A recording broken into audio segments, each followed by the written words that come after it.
तो इस तरह से ये सारा मामला आज बहुत भयानक स्तर पर पहुंच गया है। मैंने आज प्रोफेशनल एजुकेशन, क्योंकि एजुकेशन में भी प्रोफेशनल एजुकेशन, ये भी ख्याल रखना, प्रोफेशनल एजुकेशन का मतलब है कि मेडिकल साइंस में जब एक डॉक्टर होता है और डॉक्टर जब दवाखाना लगाता है तो वो ऐसे एक डॉक्टर 2 घंटे के लिए एक जगह बैठता है, फिर दूसरे 2 घंटे के लिए दूसरी जगह बैठता है, ऐसे 4-10 दुकान खड़े कर सकता है वो घंटे घंटे भर में।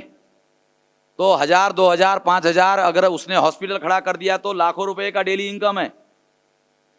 अगर वो हार्ट का ऑपरेशन करने वाला डॉक्टर है, अगर एक दिन में 4-5 हार्ट के ऑपरेशन करता है तो 1-1.5 लाख रुपया हार्ट के ऑपरेशन में लेता है। अगर 5 ऑपरेशन किया तो 7.5 लाख रुपया एक डॉक्टर डेली कमाता है इंडिया में। अमेरिका में और यूरोप में तो इसकी कोई लिमिटेशन नहीं है।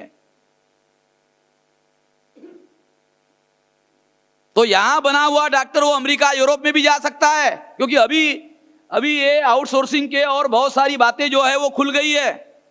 वो जैसे ही खुल गई उनको लगता है कि ये लोग डॉक्टर हो जाएंगे, इंजीनियर हो जाएंगे, आईटी हो जाएंगे और ये सारा हो जाएंगे और विदेश में जाएंगे, इनको पैसा मिलेगा, ये पैसा वो विदेश से भारत भेजेंगे।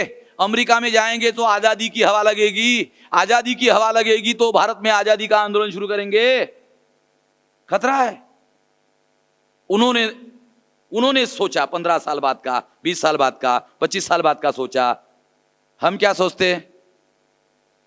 तो हमारे लोग सोचते थे, मैंने जब 94 में शुरू किया, जब होगा तब देखा जाएगा। हमारे लोग कितने बहाने जानते हो? क्या कहते थे वो? जब होगा तब देखा जाएगा। ये तो होने वाला नहीं है। एक तो होने वाला नहीं है ऐसा, और अगर हुआ जब होगा तब देखेंगे। अब मैं पूछता हूं लोगों को, हाँ देखो तो क्या कहते हैं? नहीं देख सकते। वो कहते हैं कि प्राइवेटाइजेशन को रोकना संभव नहीं है। मैं कहता हूं देखो, तो क्या कहते हैं? नहीं, रोकना संभव नहीं है। ये जो परिस्थिति हमारे लोगों ने निर्माण की, अनपढ़ और गवारों ने आप लोगों को अधिकार दिए। बाबा साहब अंबेडकर के आंदोलन में कौन थे? अनपढ़। ज्योतिराव फुले के आंदोलन में कौन थे? अनपढ़। अनपढ़ों के द्वारा आंदोलन चलाया, आपको पढ़े लिखे लोगों को अधिकार बहाल किया। पढ़े लिखे लोगों को अनपढ़ों ने अधिकार बहाल किए। तो पढ़े लिखे लोग कितने महान हैं कि जो अधिकार अनपढ़ों ने हासिल करके दिए, पढ़े लिखे लोग कोई नए अधिकार हासिल करने की बात तो दूर, जो अधिकार हासिल किए गए उसको बचाने के लिए भी हम लायक नहीं है। 108 साल का संघर्ष करने के बाद हमारे पुरखों ने जो अधिकार हासिल किए उसको बचाने के लिए भी लायक नहीं है। क्यों लायक नहीं है? क्योंकि हमारे महापुरुषों ने जो राष्ट्रव्यापी आंदोलन खड़ा करके हम लोगों को अधिकार हासिल करवाया था, वो आजाद भारत में हमारे पास बुद्धि आई, पैसा आया, हुनर आया, और किसी भी आंदोलन को चलाने के लिए बुद्धि, पैसा, हुनर बहुत महत्वपूर्ण बात होती है। इसके बावजूद भी हम लोग किसी भी किस्म का कोई आंदोलन चलाने लायक नहीं है, और हमारे पुरखों का आंदोलन हमने समाप्त होने दिया और कोई नया आंदोलन खड़ा करने का काम हमने नहीं किया। यानी आंदोलन बचाने का भी काम नहीं किया, नया आंदोलन खड़ा करने का भी काम नहीं किया। तो आज के तारीख में हम किसी किस्म का कोई प्रतिकार करने लायक नहीं है। जब सवेरे अखबार में एक खबर आई कि आपके सारे प्रोफेशनल एजुकेशन के अधिकार समाप्त कर दिए गए, तो हमारे लोग खबर पढ़ने के अलावा है कोई प्रतिक्रिया? कोई प्रतिक्रिया नहीं है। क्योंकि प्रतिकार करने के लिए शक्ति चाहिए, प्रतिकार करने के लिए ताकत चाहिए। अभी जल्दी ही वामसेव के द्वारा हम देशव्यापी ये भी मुद्दा बना करके धरना प्रदर्शन का कार्यक्रम हम जल्दी ही शुरू करेंगे। हमारे पास जितनी भी ताकत है हम करेंगे। हम इस मुद्दे पर चुप नहीं रह सकते, क्योंकि बहुत ही ज्यादा सीरियस मामला है ये।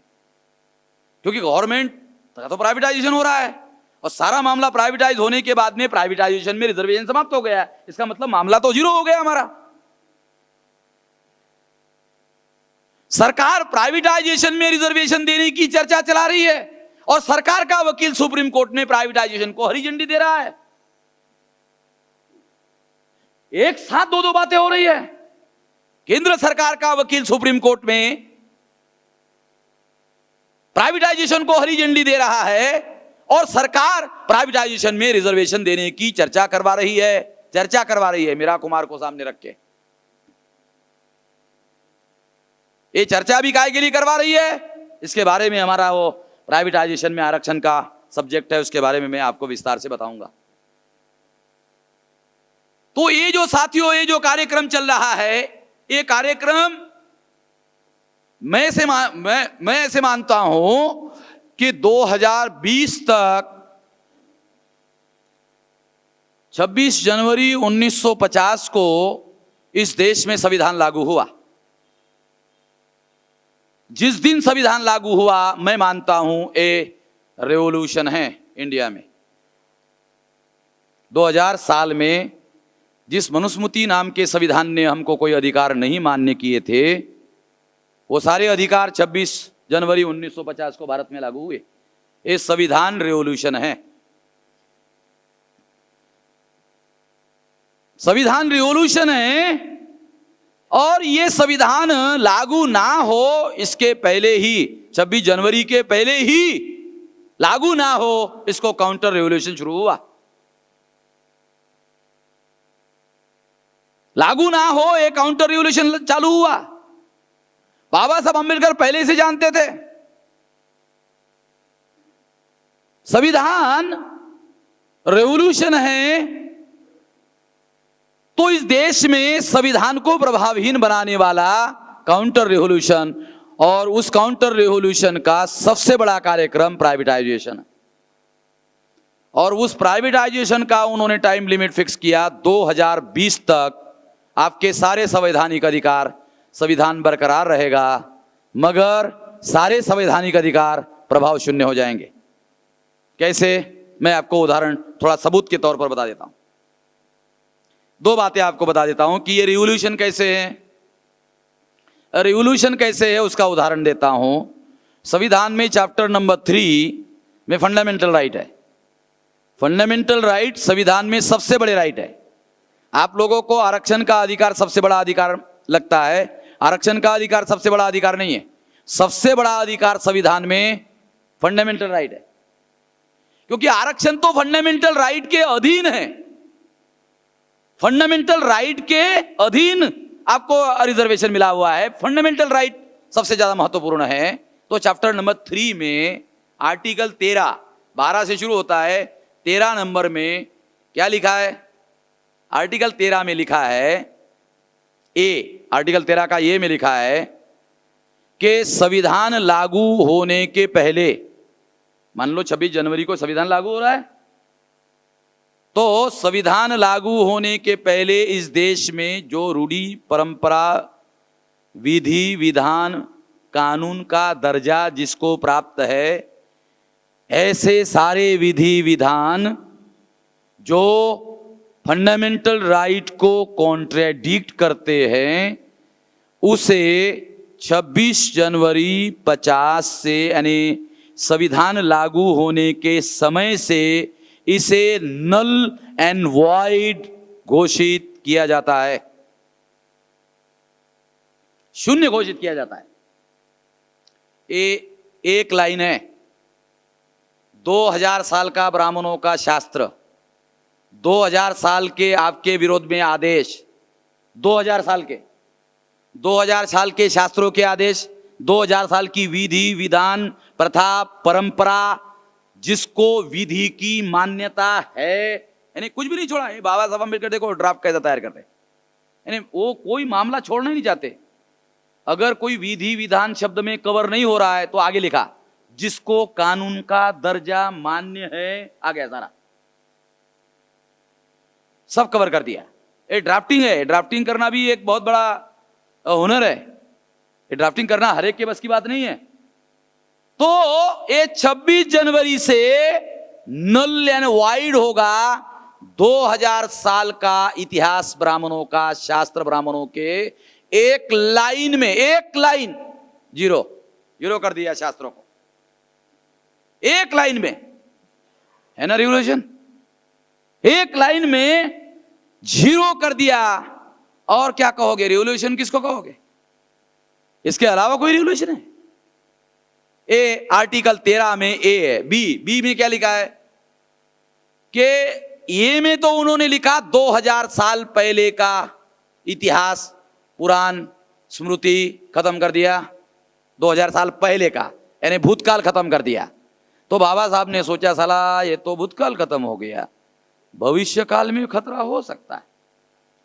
बाबा साहब ने सोचा, क्या सोचा? भविष्य काल में खतरा हो सकता है, इसलिए लिखा भविष्य में कोई विधानमंडल जिसको विधान बनाने का अधिकार प्राप्त है, उसको ऐसा कोई विधि, विधान और कानून बनाने का अधिकार नहीं होगा जिससे फंडामेंटल राइट प्रभावहीन होते हैं।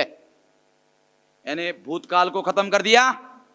फिर दूसरा आर्टिकल लिखा कि भविष्य में भी कोई विधि, विधान, ऐसा कानून पास नहीं कर पाएगा। भविष्य को भी खत्म कर दिया, यानी भविष्य में भी आपके खिलाफ में ये है। मैं उदाहरण के लिए आपको बता रहा हूं कि फंडामेंटल राइट तो 14 से शुरू होते हैं। फंडामेंटल राइट 14 से शुरू होते हैं। मैं 13 बता रहा हूं आपको, मैं आपको 13 नंबर बता रहा हूं, वो तो 14 से शुरू होते हैं। यानी 14 से फंडामेंटल राइट शुरू किया, मगर उसके पहले व्यवस्था कर दी कि ये एज इट इज रहना चाहिए और खत्म नहीं होना चाहिए, किसी भी स्थिति में खत्म नहीं होना चाहिए।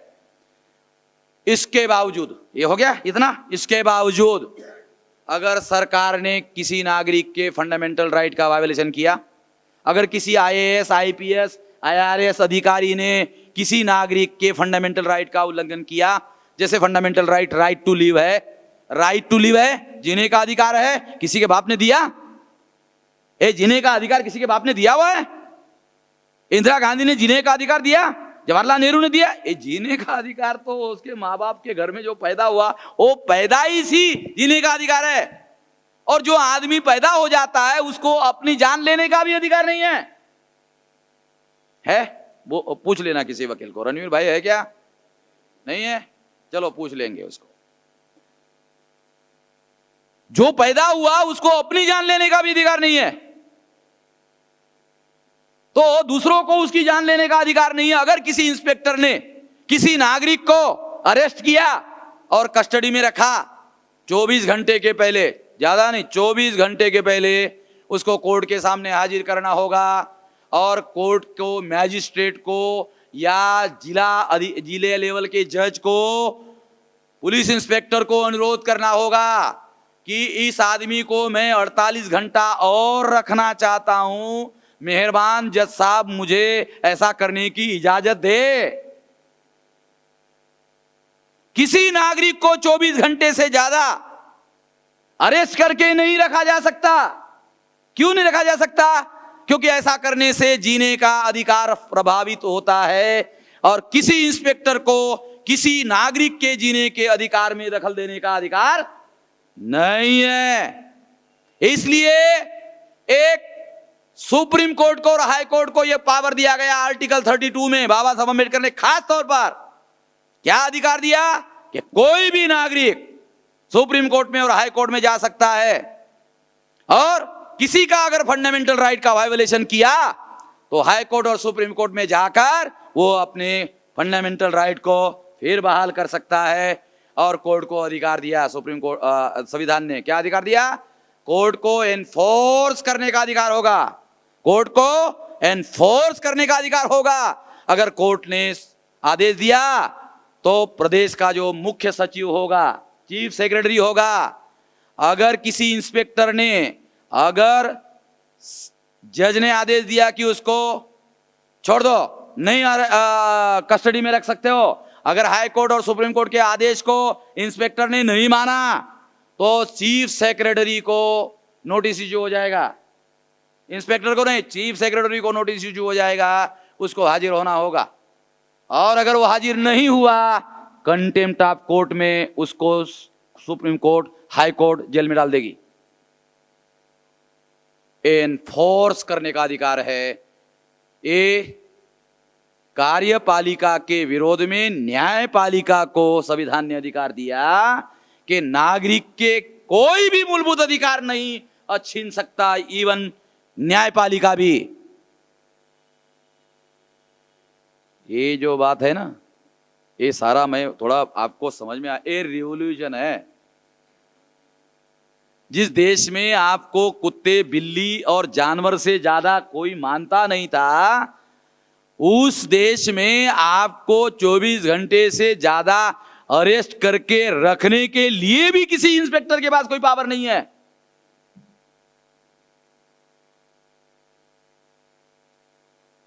ये जो रेवोल्यूशन है, इस रेवोल्यूशन को प्रभावहीन और प्रभाव शून्य करने का सबसे बड़ा कार्यक्रम है प्राइवेटाइजेशन। प्राइवेटाइजेशन से क्या होगा?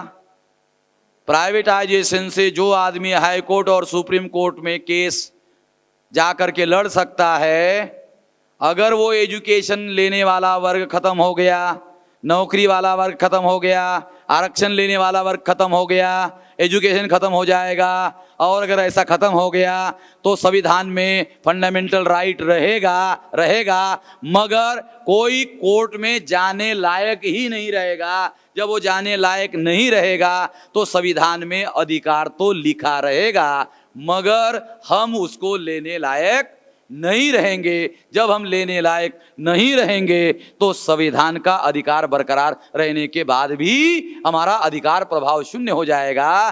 तो भारत सरकार अमेरिका और यूरोप के लोगों को कहेंगे, देखो भाई, हमने संविधान में ये दिया ना उनको अधिकार, दिया कि नहीं है? हमने दिया वो अधिकार है, अब हमने रोका किसी को?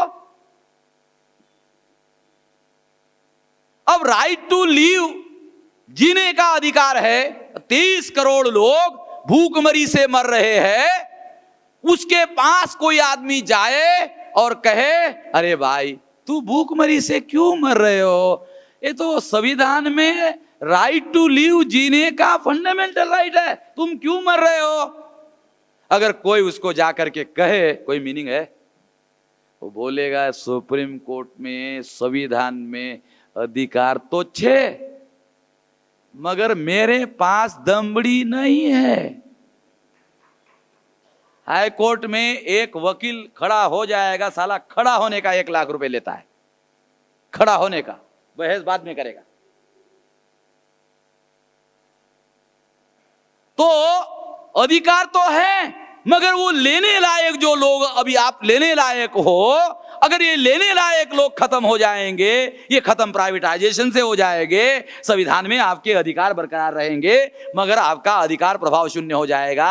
ये प्राइवेटाइजेशन काउंटर रेवोल्यूशन है। ये काउंटर रेवोल्यूशन साथियों बहुत भयानक है। ये जानवर बनाने का कार्यक्रम है। तो इतना भयानक कार्यक्रम हमारे देश में हमारे दुश्मनों द्वारा चल रहा है। और ये बात मैं 94 से बोल रहा हूं, मेरे पास में कैसेट रिकॉर्डिंग है, 94 से बोल रहा हूं। अभी 2005 चल रहे, 2005 में हमने एक गुजराती में एक खाजगीकरण वाला किताब मैंने लिखा, हिंदी में लिखा, बॉम्बे में 6 घंटा इस विषय पर बोला। और 6 घंटे का विषय किताब लिख के तैयार किया, क्योंकि मेरे पास लिखने के लिए समय नहीं है, बोलने के लिए समय है, मैं बोल देता हूं। लिखने वाले हमारे पास बहुत सारे लोग हैं, तो वो ये 6 घंटा बोला तो 64 पेज की किताब हो गई। तो अभी मैं ऐसा सोचता हूं कि साल में 2-4 बार 6-6 घंटा बोलूं, तो 2-4 किताबें 64 की किताबें होती जाएगी और हमारे लोगों को जानकारी मिलती जाएगी। करंट अफेयर्स के बारे में हम लोगों को जानकारी की जरूरत है। इसलिए साथियों, ये जो सारा कार्यक्रम चल रहा है काउंटर रेवोल्यूशन का बहुत भयानक कार्यक्रम है। एक काउंटर रिवॉल्यूशन उस समय हुई थी, बुद्धा ने जो क्रांति की थी उस क्रांति को खत्म करने के लिए पुष्यमित्र शुंग नाम का ब्राह्मण ने बृहदत्त जो मौर्य का आखिरी सम्राट था उसकी हत्या करके हत्या करने के बाद ईसा पूर्व दूसरी शतक में मनुस्मृति लिखी गई। पुष्यमित्र शुंग ने हत्या करने के बाद मनुस्मृति लिखी, रामायण लिखा, महाभारत लिखा, गीता लिखी, गीता लिखकर महाभारत के साथ जोड़ दिया गया। इतिहास पढ़ो, आप लोगों को सारी बातें पता चलेगी। काउंटर रिवॉल्यूशन के बाद में जाति व्यवस्था का निर्माण हुआ, क्रमिक असमानता को बड़े पैमाने पर लागू कर दिया गया। काउंटर रिवॉल्यूशन के बाद में शूद्रों के दो हिस्से बनाए गए, एक को अछूत घोषित कर दिया गया और एक को जो मनुस्मृति ने आदेश निकाले, शिक्षा का अधिकार नहीं होगा, संपत्ति का अधिकार नहीं होगा, शस्त्र धारण करने का अधिकार नहीं होगा, तो संपत्ति से बेदखल करने के बाद हमारे लोग जंगलों और पहाड़ों में जाकर अपना पेट पालने के लिए मजबूर हो गए और जंगलों में जाकर जंगली कंद और मूल खा करके जीने के लिए मजबूर हो गए। ये जो वर्तमान आदिवासी जो लोग है ये कौन है? ये लड़ाई लड़ते लड़ते जो परास्त हो गए वो जंगल में गए। मैं आपको एक सबूत बताता हूं। मैं झारखंड में गया तो एक आदिवासी कार्यकर्ता आया और कहा, मेश्राम जी हुल जोहार। मैंने कहा यार हमारे महाराष्ट्र में जोहार तो चलता है मगर हुल क्या है? तो उसने कहा हमारे आदिवासी भाषा में हुल का मतलब होता है क्रांतिकारी, क्रांतिकारी जोहार। मैंने कहा यार हमारे महाराष्ट्र में जोहार तो जो अछूत लोग हैं वो अछूत लोग जोहार करते हैं। आपके गुजरात में भी परमार साहब शायद जानते होंगे कि गुजरात में जो अछूत लोग हैं वो जोहार करते थे। तो जोहार का मतलब है जो हारा हुआ है, जोहार। मैंने कहा ये तो हारे हुए लोग अभिवादन के तौर पर जोहार करते थे। तो झारखंड के आदिवासी जोहार कहते हैं और महाराष्ट्र के जो शेड्यूल कास्ट अछूत है वो जोहार कहते हैं। एक कॉमननेस आया कहां से भाई? फिर मैंने झारखंड में छोड़ा, भूगोल की जानकारी की, तो झारखंड में छोटा नागपुर है। तो मैंने जानकारी की ये छोटा नागपुर में कौन रहते हैं? तो हमारे आदिवासी कार्यकर्ताओं ने बताया ये नाग ट्राइब रहते हैं। नाग ट्राइब ट्राइब का जैसे आपके यहाँ इंडिया में सबसे बड़ा जो ट्राइब है वो गोंड है, भील है, मुंडा है कई किस्म के। तो उसी तरह से नाग ट्राइब, अगर आप प्राचीन इतिहास पढ़ो तो आपको पता चलेगा कि नागों और आर्यों का बहुत युद्ध हुआ भारत में। अभी एक आर्कियोलॉजिकल डिपार्टमेंट का डायरेक्टर, उसने 600 पेज की किताब लिखी, Nagas the ancient rulers of India. Archaeological department का डायरेक्टर है। आर्कियोलॉजिकल डिपार्टमेंट के डायरेक्टर ने पुरातत्व के सबूतों के आधार पर प्रमाणित किया, जिसको दुनिया में कोई इनकार नहीं कर सकता। उसने पुरातत्व के सबूत पेश किया। जैसे रामायण में राम है मगर राम का पुरातत्व में आज तक कोई सबूत नहीं है। इसलिए दुनिया में कोई भी आदमी राम पैदा हुआ इसको मानने के लिए राजी नहीं है। अयोध्या में खोदा, खोदने के बाद भी सबूत नहीं मिला कि राम यहां पैदा हुए। राम राजा थे, राजा का मतलब सरकार चलाते थे। सरकार चलाने के लिए चलन चाहिए, चलन, सरकार चलाने के लिए चलन चाहिए। तो राम जब राजा थे उस समय चलन कौन सा चलता था? आज तक कोई चलन उपलब्ध नहीं हुआ। अरे सरकार चलाते थे तो सरकार चलाने के लिए सैलरी देना पड़ता है, सैलरी देने के लिए चलन चाहिए, चलन के लिए पैसा चाहिए। तो ये जो पैसा राम का कॉइन क्या था, आज तक कोई सबूत नहीं है। मगर नागवंशी लोग जो है, जो छोटा नागपुर में ट्राइब है, आज भी ट्राइब है, उस जिले का नाम है छोटा नागपुर। वो सारे के सारे छोटा नागपुर में जो ट्राइब है वो नाग ट्राइब है। और महाराष्ट्र में जो महार है, ये परमार साहब जानते हैं, ये महार है, तो ये सारा सबूत मिल गया, आर्कियोलॉजिकल सबूत मिल गया, पत्थरों पर लिखा हुआ है, पत्थरों पर लिखा हुआ है कि ये महारों को आर्यों ने गाली दी, महारी। आर्यों ने नाग लोगों को गाली दी, महारी। महारी का मतलब है महादुश्मन। महारी शब्द का अपभ्रंश हो गया, महार, महारी, महार। ये प्रमाणित कर दिया हिस्टोरियंस लोगों ने आर्कियोलॉजी के आधार पर। तो जब मैंने छोटा नागपुर में गया तो मैंने ये कहा, जब झारखंड में छोटा नागपुर है, अरे छोटा तो तब होगा जब बड़ा होगा ना भाई।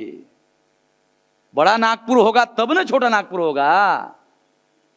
जब बड़ा नागपुर होगा ही नहीं तो छोटा नागपुर कहां से होगा। ये भाषा शास्त्र में, फोनेटिक्स में, ये लिंग्विस्टिक्स सबूत है। छोटा नागपुर, जिन्होंने छोटा नागपुर नाम रखा वो जानते थे कि हमारे बड़े भैया उधर है, हमारे बड़े भैया नागपुर में रहते हैं, वो नागपुर महाराष्ट्र का वो बड़ा नागपुर है। सबूत के लिए मैं आपको बता रहा हूं। इधर राजस्थान गया, राजस्थान में कोली शेड्यूल कास्ट है। अब मैं गुजरात में हूं, गुजरात में कोली कौन है? यानी राजस्थान का, दिल्ली का, उत्तर प्रदेश का कोली शेड्यूल कास्ट है, और गुजरात का कोली अदर बैकवर्ड कास्ट है, और महाराष्ट्र में जो महादेव कोली है वो ट्राइब है, और छोटा नागपुर का जो आदिवासी है नाग, वो आदिवासी है, और वही नाग महाराष्ट्र में अछूत है। सारे एक ही लोग हैं भाई, सारे के सारे। इतिहास, हमको अपना इतिहास लिखना होगा, किसी का लिखा हुआ इतिहास नहीं पढ़ना है हमको। अपना इतिहास हम लिखेंगे, अपना इतिहास, और किसी का इतिहास बिल्कुल नहीं मानने वाले। अभी हम लोग बामसेव के द्वारा एक इतिहास विभाग खोल रहे।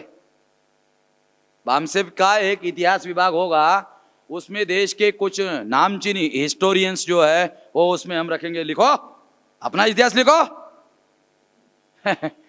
दूसरे का फॉलो करने का, बिल्कुल नहीं करने का, बिल्कुल नहीं मानने का। सही है तो भी नहीं मानने का। ये एक ख्याल रखा। अमेरिका का एक उदाहरण इस रेफरेंस में आपको बताता हूं। अमेरिका में जो अंग्रेज लोग हैं, कहां से गए? इंग्लैंड से अमेरिका गए, इंग्लैंड से, यूके से अमेरिका गए। यूके के ही अंग्रेज अमेरिका गए और वहां उन्होंने सेटलमेंट बनाई, वहां के मूल निवासियों को मार डाला। मारने के बाद में वो वहां के निवासी हो गए, वहां उनके बच्चे पैदा हो गए। यूके के गए हुए अंग्रेज वहां उसके बच्चा पैदा हो गए। जो बच्चे पैदा हो गए उन्होंने क्या कहा है, अंग्रेजों के हम गुलाम नहीं रहेंगे। साले अंग्रेज उधर गए और उनके बेटा बेटी नाता पोती क्या बोल रहे हैं, अंग्रेजों के गुलाम नहीं रहेंगे। अमेरिका के अंग्रेजों ने आजादी का आंदोलन शुरू किया यूके के खिलाफ में और आजादी हासिल की अमेरिका के लोगों ने। इतिहास पुराना नहीं है, ये मामला ज्यादा पुराना नहीं है। मैं ये उदाहरण आप लोगों को इसलिए बता रहा हूं, तो वो जब आजाद हो गए, अमेरिका के लोग जब आजाद हो गए, तो देखो कैसा सोच कैसे बनता है। तो एक इंजीनियर ने कहा कि ये यूके में लाइट ऑन करने का बटन कैसे बनता है, तो उन्होंने कहा नीचे दबाने से बटन ऑन होता है और लाइट जलता है। अच्छा, नीचे दबाने से ऑन होता है। तो हमारा ऑफ हो जाएगा, हमारा ऑन नहीं होगा। मैं आपको खास बात बता रहा हूं, ये छोटी दिखने वाली बात नहीं है। जो मानसिक रूप से आजाद होता है बोलता है साला हम फॉलो नहीं करें, सिंपली फॉलो नहीं करेंगे। तो नीचे बटन दबाने से अमेरिका में ऑफ होता है, ऑन नहीं होता। उनका क्यों? क्योंकि वो यूके में नीचे दबाने से ऑन होता है, इसलिए अमेरिका में ऊपर दबाने से ऑन होगा। नहीं मानेंगे, इसलिए मैं कह रहा हूं उनका बराबर है, बराबर है। वो नीचे दबाने से भी लाइट जलता है, नीचे दबाने से भी लाइट जलता है, नहीं मानेंगे। नीचे दबाने से लाइट जलता है, लाइट जलना इंपॉर्टेंट है। उसने कहा नहीं इंपॉर्टेंट नहीं है, वो उसका बटन नीचे दबाने से लाइट जलता है, हमारा ऊपर दबाने से लाइट जलेगा। जलाकर दिखाया। आप अगर अमेरिका में जाओगे और बटन नीचे दबाओगे वो ऑफ हो जाएगा, ऑन नहीं होता है। परमार साहब को जानकारी है इसलिए वो हंस रहे हो। तो भाई उधर जाने के बाद मुझे समझ में आया साला ये जो आजादी है, इसलिए कह रहा हूं उन्होंने अगर हमारा सही भी लिखा नहीं मानेंगे, हम लिखेंगे, हमारा अपना होगा, क्योंकि अपना सत्व दिखाना होगा। जो विजयी होते हैं वो अपना इतिहास लिखते हैं, वो अपना इतिहास भी लिखते हैं, वो पराजितों का भी इतिहास खुद वही लिखते हैं। वो विजयी लोगों का भी इतिहास लिखते हैं, पराजितों का भी इतिहास लिखते हैं। वो हमको मंजूर नहीं है। ठीक है समय लगेगा, कोई बात नहीं, नहीं मानेंगे। तो इसलिए साथियों ये इसका संबंध आजादी के साथ में, मेंटल आजादी के साथ है। ये उदाहरण मैं आपको इतिहास के इसलिए दिया क्योंकि ये सारे मूल निवासी लोग हैं और ये मूल निवासियों के सारे अधिकार जब प्रतिक्रांति के बाद में जाति व्यवस्था टुकड़े बनाने के लिए, ताकि प्रतिकार खत्म हो जाए, अस्पृश्यता शुरू हो गई, क्रमिक असमानता शुरू हो गई, ये प्रतिक्रांति का परिणाम था। ये जो प्रतिक्रांति का परिणाम था, बाबा साहब अम्बेडकर ने संविधान लिखकर प्रतिक्रांति का परिणाम समाप्त किया। ये रेवोल्यूशन था। ये जो रेवोल्यूशन था, उस रेवोल्यूशन को प्राइवेटाइजेशन के द्वारा फिर खत्म करके काउंटर रेवोल्यूशन लाने का अभियान चलाया जा रहा है। और अगर ये अभियान चलाया जा रहा है तो आपको इसका प्रतिकार करने के लिए खड़ा होना होगा। और ये खड़ा होने का कार्यक्रम सिंपली गुजरात के आधार पर नहीं होगा, केवल गुजरात में रह गया। तो ये केवल गुजरात के आधार पर ये लड़ाई हम लोग नहीं जीत सकते। ये लड़ाई राष्ट्रव्यापी करोगे तो जीत सकते हो।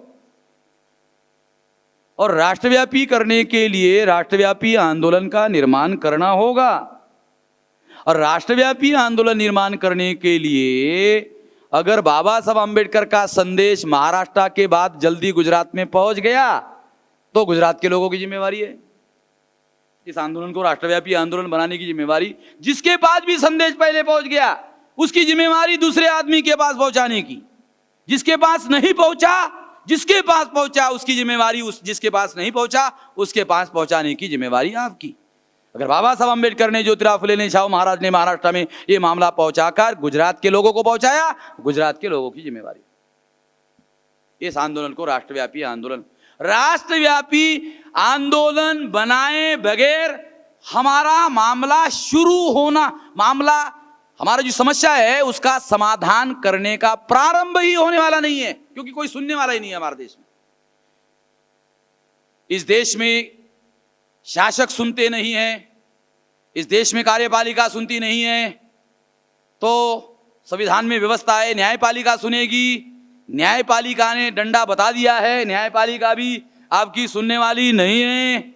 और इस देश में जो अखबार है वो अखबार आपकी एक लाइन की भी खबर छापने वाले नहीं है।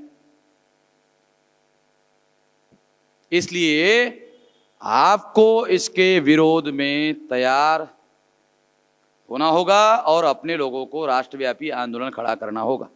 जब आप राष्ट्रव्यापी आंदोलन खड़ा करोगे तब जाकर के आप प्रतिकार करने लायक हो जाओगे और आपकी बात उनको सुनना पड़ेगा, मजबूर होना पड़ेगा, ऐसा काम आपको करना होगा।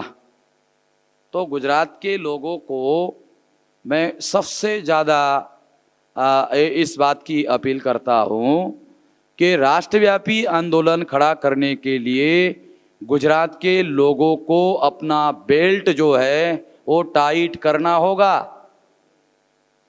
बेल्ट टाइट करने का मतलब समझते हो कि थोड़ा सा बेल्ट टाइट करोगे और 4 रोटी के बजाय 3 रोटी खाओगे तो बेल्ट टाइट करना पड़ेगा। तो थोड़ा सा बेल्ट टाइट करना पड़ेगा, तो जो बचत होगी उससे देशव्यापी आंदोलन खड़ा किया जा सकता है। क्योंकि कोई दुनिया में कोई भी समस्या कुर्बानी के बगैर हल हुई हो, ऐसा कोई उदाहरण तो मुझे दिखाई देता नहीं है।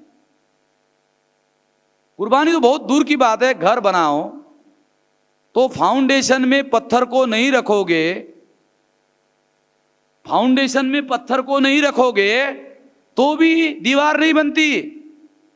तो कुछ पत्थरों को फाउंडेशन में अपने आप को गाड़ना पड़ता है, तब दीवार बनती है। दीवार बनने के बाद छत बनती है, छत बनने के बाद में उसके बाद में घर बनता है।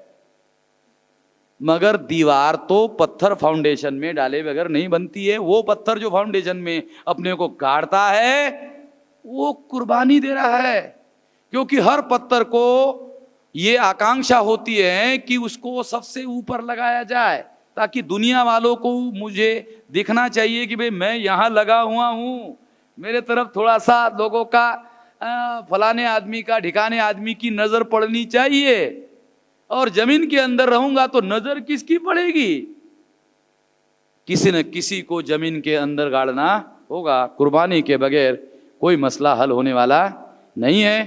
तो थोड़ी कुर्बानी दे देकर, थोड़ी थोड़ी कुर्बानी देकर ही हम ये राष्ट्रव्यापी आंदोलन खड़ा कर सकते हैं। ये राष्ट्रव्यापी आंदोलन खड़ा करने के लिए मैं ये मानता हूँ कि क्षेत्रीयवाद, क्षेत्रीय भावना कि हमारा गुजराती का चलना चाहिए, दूसरे का चले या ना चले, ये कहाँ तक चलता है मालूम है?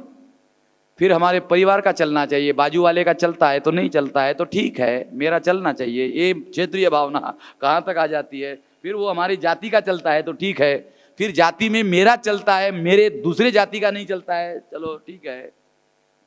ये भावना बहुत घटिया लेवल तक गिर जाती है। इसलिए अगर हम लोग राष्ट्रव्यापी आंदोलन खड़ा करना चाहते हैं तो इसके लिए क्षेत्रीय भावनाओं से ऊपर उठकर राष्ट्रव्यापी आंदोलन खड़ा करना होगा। और राष्ट्रव्यापी आंदोलन खड़ा करने के लिए क्षेत्रीय भावनाओं से ऊपर उठना होगा, इससे राष्ट्रव्यापी आंदोलन खड़ा होगा। ये करने के लिए आप अपने आप को तैयार करेंगे। इस आशा और विश्वास के साथ आपने मेरी बात ध्यान से सुनी, इसके लिए धन्यवाद।